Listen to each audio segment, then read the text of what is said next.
sa akin ngayon, you have the opportunity to avail this launch price of 2.2 to 3 million pesos. So, ang maganda dito, dahil gano'n naman pag soft selling siya, pagkaka-launch pa lang. Actually, wala pa pong isang linggo mula nung video ko ngayon, itong location tour na ito.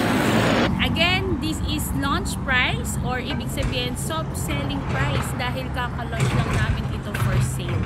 Ayan. So, ito pong offer na ito ay hindi natin masasabi kasi today is 2023. So, pwede pong mag-increase ang value nito.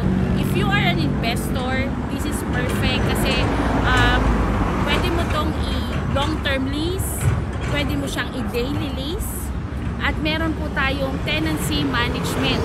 So, this is supported by our SMDC Good Stays.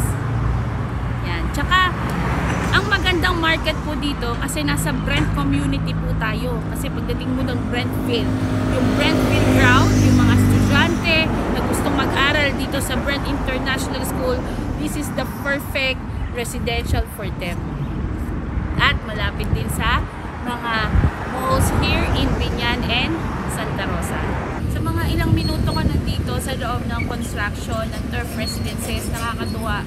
Kasi pagpunta ko dito, kita-kita natin ang premium or social itong community na nasa paligid natin. Nandito yung Brentville community, tapos may Brent International School.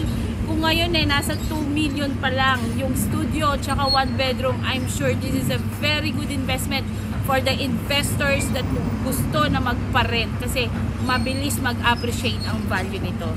This is Turf Residences, November 2023 launch date and July 30, 2028 turnover.